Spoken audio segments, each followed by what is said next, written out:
Waalaikumsalam. Duduk, Bu. Nah, kabarnya Bu sehat? Alhamdulillah sehat, Pak. Ada apa? Ada yang bisa dibantu, Bu? Saya kesini mau mengkonsultasikan tentang persiapan supervisi kita, Pak. Oh, iya Bu ya. Kemarin memang kita sudah dengarkan akan melakukan supervisi ya Bu ya. Iya, Pak. Baik Bu, kami Ibu sudah datang. Kita langsung saja untuk persiapan supervisi. Bagaimana kira-kira persiapan Ibu sudah sejauh mana? Saya sudah mempersiapkan RPP, Pak, kemudian media pembelajaran sesuai kebutuhan murid Ya. dengan konsep pembelajaran diferensiasi dan pembelajaran sosial emosional, Pak. Baik, memang itu yang akan kita supervisikan nanti, terutama dalam pembelajaran berdiferensiasi dan sosial emosional. Karena memang konsep pembelajaran itu sangat berpihak pada murid. Baik, kira-kira kendala selama ini dalam persiapan ini apa yang Ibu rasakan? Kendala yang saya rasakan yaitu Pak mengenai menganalisis kebutuhan belajar murid, terutama media belajarnya, apakah itu auditori, visual atau kinestetik. Oke, saya gunakan auditorium, visual dan kinestetik ya. Tapi saya rasa dengan persiapan tadi dia berdiferensiasi dan sosial emosional mungkin tidak terlalu menjadi kendala, karena memang auditorium dan visual dan kinestetik ini kali bagusnya tiga-tiganya ada dalam pembelajaran itu akan lebih mengena dan memenuhi kebutuhan belajar murid. Baik Bu, dari persiapan yang dijelaskan saya rasa sudah fit ini ya Bu ya untuk melakukan supervisi. Kira-kira kapan Ibu akan kita laksanakan supervisi ini? Rencana saya Pak hari Rabu tanggal 24 Mei 2023 di jam pertama dan kedua, karena sesuai jadwal masuk saya di kelas 10-1, Pak. Oke. Berarti ada beberapa hari lagi waktu persiapan kita ya Bu ya. Saya harap Ibu mempersiapkan segala sesuatunya agar nanti supervisi akademik kita di hari Rabu yang akan datang itu di kelas 10 ya Bu ya. Kelas 10 itu kelas yang kita masuki bisa berjalan dengan baik dan bisa berjalan dengan sesuai apa yang kita rencanakan, sehingga pembelajaran nanti bisa berpihak kepada murid dan kita mendapatkan poin dan masukan terhadap supervisi. Sukses ya Bu ya, selamat. Nanti kita akan melaksanakan supervisi akademik sesuai dengan jadwal yang akan Ibu rencanakan.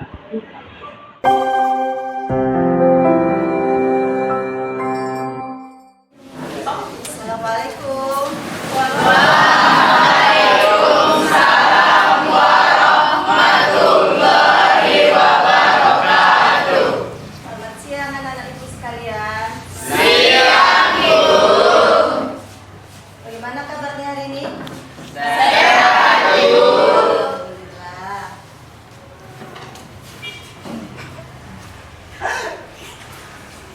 Lapor kelas 10 NIA 1 berjumlah 36 siswa dengan pada hari ini berkehadiran 35 siswa dengan satu siswa sakit siap menerima pelajaran pada hari ini.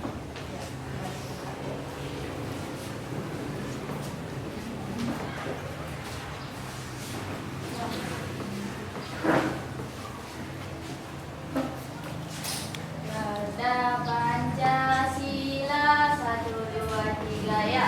Garda Pancasila, akulah pendukungmu.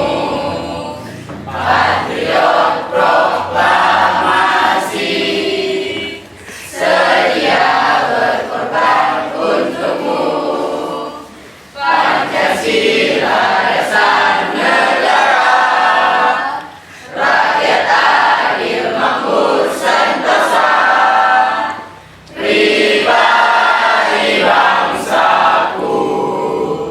Ayo maju, maju, ayo maju, maju, ayo maju, maju. Duduk siap gerak.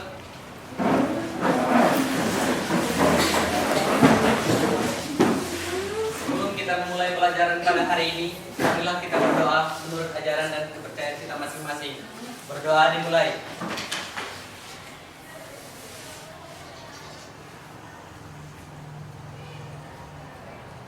Berdoa selesai. Selamat siang anak-anak ibu sekalian. Siang, Ibu. Kita berjumpa lagi dalam pelajaran bahasa Indonesia hari ini. Sudah siap? Siap, Ibu. Untuk hari ini bagaimana kabarnya? Sehat, Ibu. Kemudian perasaannya dan harapannya untuk pembelajaran hari ini apa? Ayo lihat. Perasaan saya pada hari ini sedikit cemas karena salah satu teman saya ada yang sakit. Harapan saya bisa mengikuti dengan pelajaran dengan baik. Ya. Wanda, Perasaan saya hari ini gembira karena saya mendapatkan surprise dari teman-teman saya. Harapan saya ingin mendapatkan pelajaran dari belajar bahasa Indonesia. ya. Sebelum kita mulai, kita ice breaking dulu ya. Nah, nanti ikuti petunjuk ibu apa ya? Nah, silakan berdiri dulu, berdiri. Ya. Nanti kalian berputar-putar. Nanti ibu bilang 1, 2, 3 berputar-putar. Ibu bilang stop, langsung duduk ya. Ya. Kita mulai ya. Ayo berputar-putar. 1, 2, 3, stop.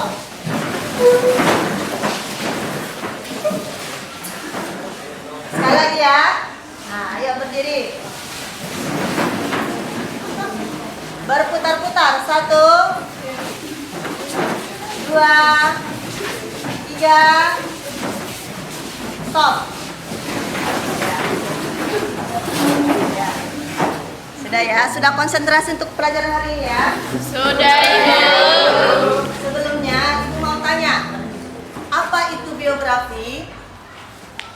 Ya, silakan Ilya. Biografi adalah pengalaman yang dialami setiap orang dalam hidupnya. Ya, ada lagi? Ya, ayo. Biografi adalah kehidupan yang alami seseorang di masa lampau.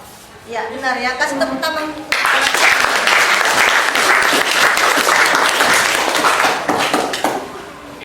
Untuk pembelajaran kita hari ini adalah menganalisis aspek makna dan kebahasaan dalam teks biografi ya. Kemudian tujuan pembelajaran kita yang pertama mengidentifikasi ciri, sistematika dan kebahasaan teks biografi. Yang kedua, menilai hal yang dapat diteladani dari teks biografi. Yang ketiga, mampu menceritakan ulang biografi yang dibacanya. Yang keempat, peserta didik diharapkan dapat meningkatkan kesadaran dirinya, keterampilan berelasi dalam kelompok, dan kemampuan mengambil keputusan yang bertanggung jawab. Ya. Nah, sekarang silakan berkumpul dengan kelompoknya masing-masing ya. Kan kelompoknya sudah ibu buat kan, silakan dengan kelompoknya masing-masing.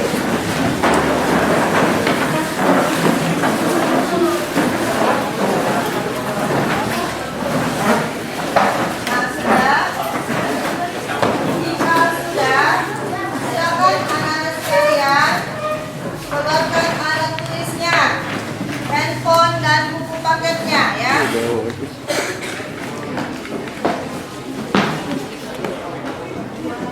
Ya sudah. Ya. Ya, perhatikan ke depannya. Ya, belajar dari biografi yang pertama adalah menelaah teks biografi ya. Yang kedua, mengungkapkan hal-hal yang dapat diteladani. Kemudian menganalisis kebahasaan teks biografi dan menceritakan kembali isi teks biografi ya.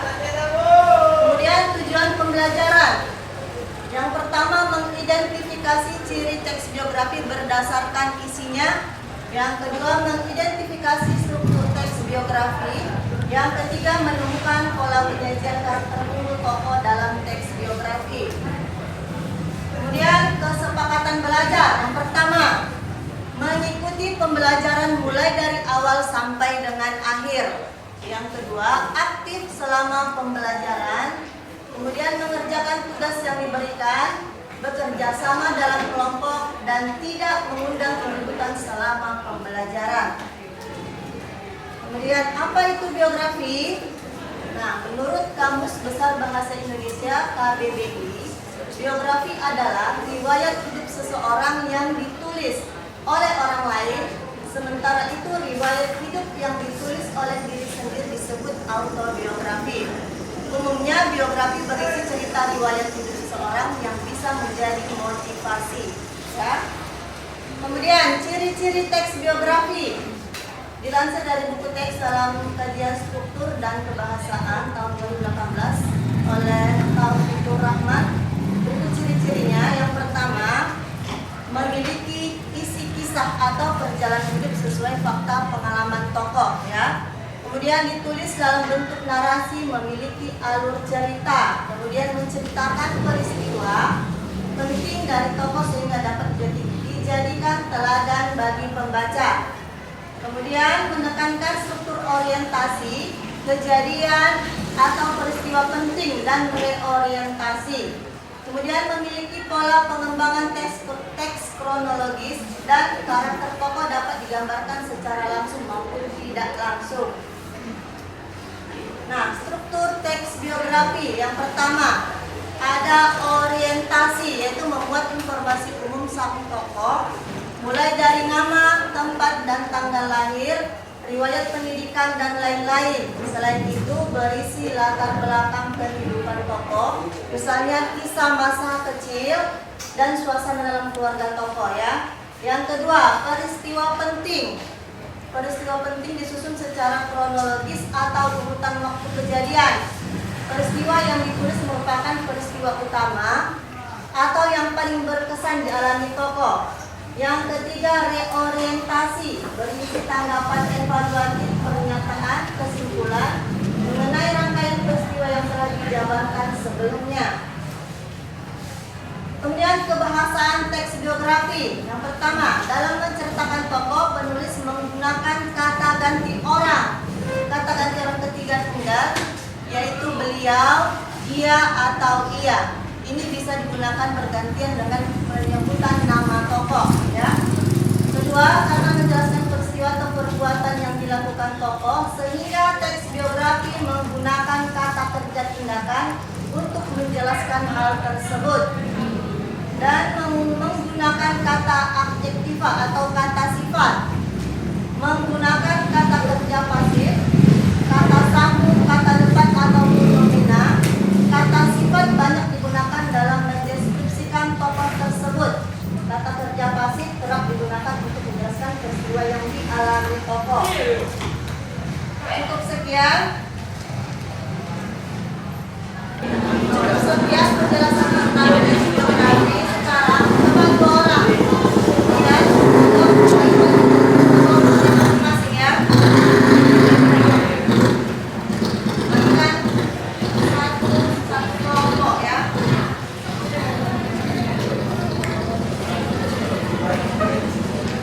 Satu kelompok, ya.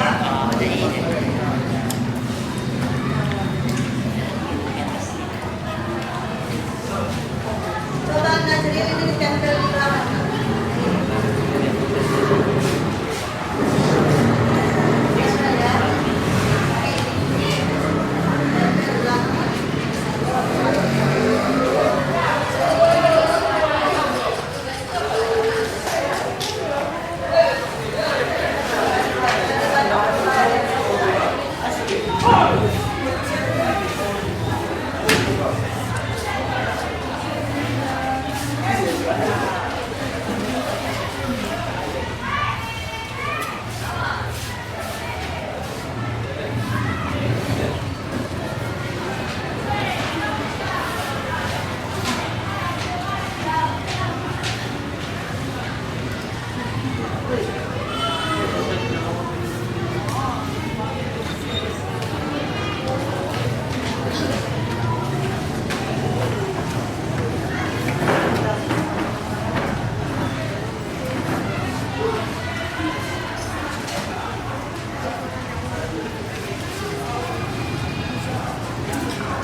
Sudah, tugas kelompoknya sudah Ibu kirim melalui WA Group ya. Yaitu tentang biografi B.J. Habibie ya. Nah, untuk menjawab tugas yang sudah dibagikan, yang kertas yang tadi yang dibagikan, sudah ada kan? Masih kelompok sudah dapat? Dijawab dari biografi B.J. Habibie tadi. Ya, yang pertama itu adalah kalian carilah apa ciri-ciri teks biografi tersebut. Nah, kalian uraikanlah di situ kalimat-kalimatnya ya. Yang kedua, apa struktur teks biografi? Kemudian, kebahasan teks biografinya apa? Dan yang terakhir adalah kepribadian unggul dari tokoh dalam teks biografi tersebut ya. Untuk kerja kelompoknya Ibu kasih waktu 15 menit ya. Nah, nanti hasilnya boleh dalam bentuk PowerPoint, kemudian boleh dalam bentuk peta konsep, boleh juga dalam bentuk tulisan ya. Ya, sudah mengerti? Ya, paham ya?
Kira sudah cukup diskusinya ya. Ya, untuk kelompok yang sudah siap silakan menyampaikan hasil diskusinya. Ayo, siapa? Ya, silakan.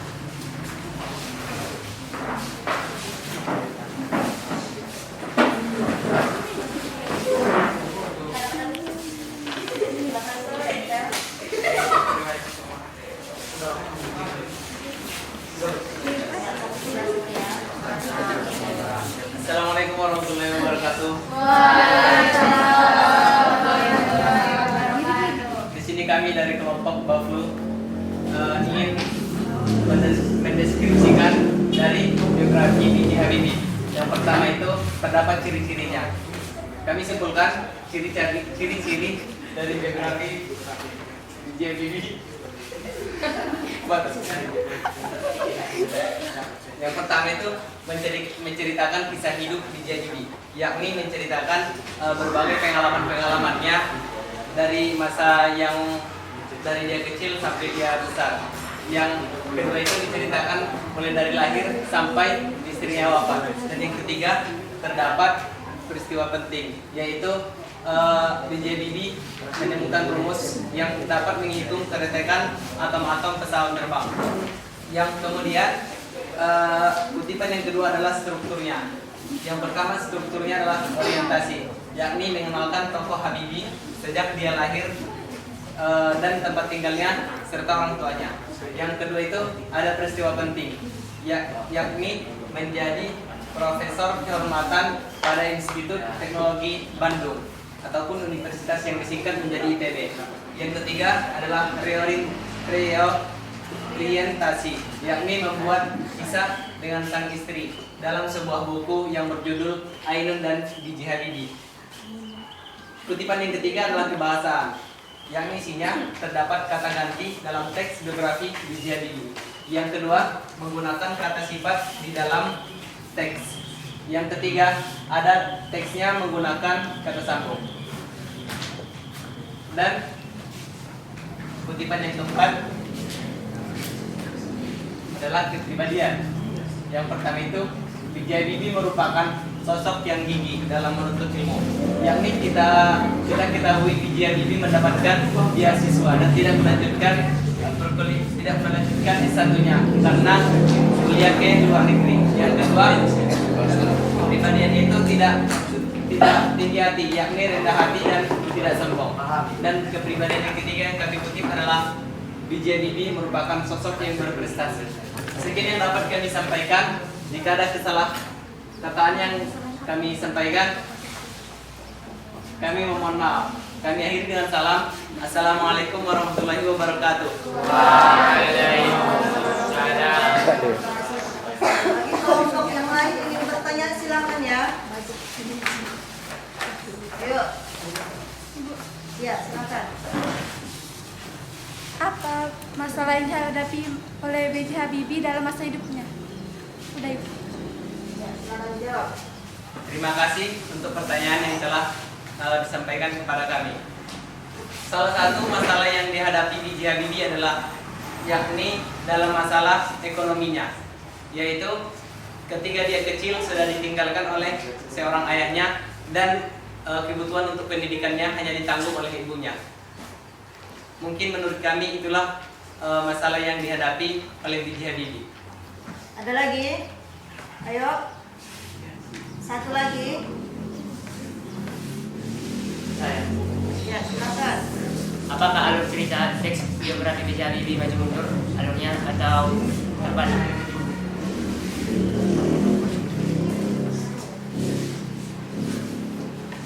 Oke, kami kutip dari buku paket Bahasa Indonesia kelas 10. Menurut kami alur yang digunakan dalam teks biografi B.J. Habibie menggunakan alur maju mundur.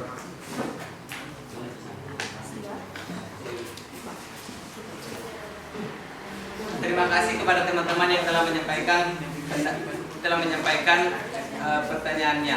Kami harap dapat meningkatkan kebaikan kelompok kami. Kami akhiri dengan salam. Assalamualaikum warahmatullahi wabarakatuh. Waalaikumsalam warahmatullahi wabarakatuh.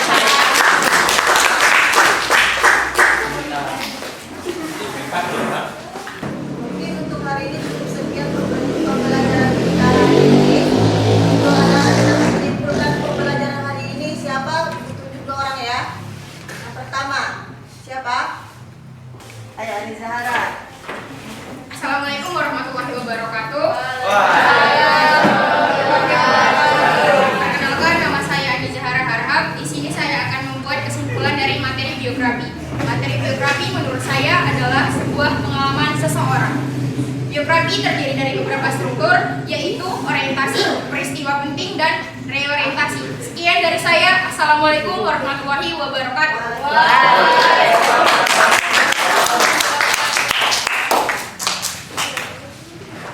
Ya. Nah, untuk pembelajaran hari ini ada yang ditanyakan. Nah, yang pertama, bagaimana kesan kalian terhadap pembelajaran hari ini? Apa kesannya? Ada yang bisa? Ani Zahara. Ya, kesannya apa?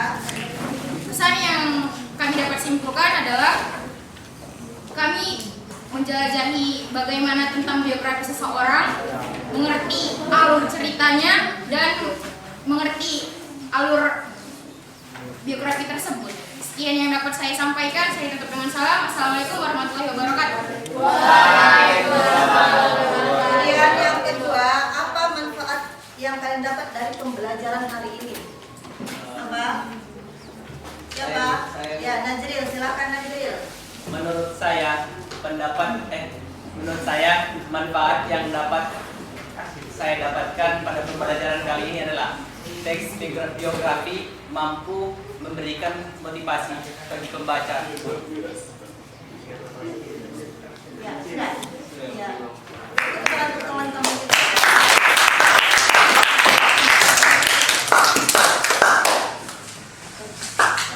Untuk hari ini cukup sekian pembelajaran kita. Nah, untuk ketua kelas, ayo mungkin doanya nak. Ya. Duduk siap gerak.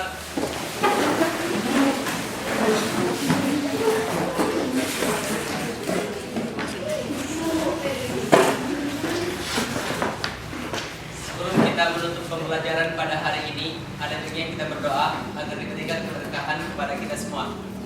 Menurut agama dan kepercayaan masing-masing, berdoa dimulai.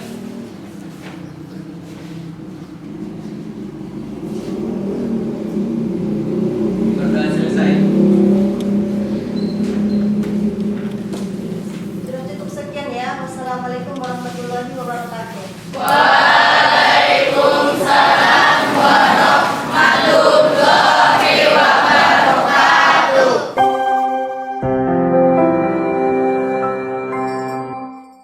Assalamualaikum Bu. Selamat pagi. Apa kabar Bu hari ini? Alhamdulillah. Alhamdulillah, mudah-mudahan sehat ya Bu ya. Dalam melaksanakan aktivitas sehari-hari sebagai guru, kita harus tetap semangat membimbing murid-murid kita agar menjadi pemimpin masa depan ini ya. Oke, Bu Olija, kemarin kita sudah melaksanakan supervisi akademik di kelas yang sudah ditentukan sesuai dengan kesepakatan yang sudah kita laksanakan sebelum supervisi ya. Dan saya juga melihat supervisi kemarin Ibu sudah antusias dan menjalankan pembelajaran di kelas dengan baik. Tetapi ada beberapa hal yang ingin saya diskusikan dengan Ibu ya, Bu ya, terkait dengan proses supervisi yang kita laksanakan kemarin. Baik Bu, dari proses supervisi yang kemarin kita lakukan, apa yang Ibu rasakan? Yang saya rasakan Pak, saya lega dan cukup puas Ya. dengan pembelajaran diferensiasi dan sosial emosional ini karena memberikan banyak pembelajaran bagi saya untuk lebih meningkatkan proses belajar mengajar di kelas. Iya. Sudah lega ini Bu ya. Setelah melakukan. Biasanya memang seperti itu.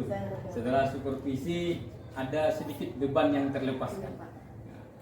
Jadi betul Bu, pembelajaran berdiferensiasi dan pembelajaran sosial emosional itu merupakan satu pembelajaran yang sangat bagus sekali harus kita terapkan di pembelajaran di kelas, sehingga nanti proses pembelajaran suasananya terbangun dengan baik.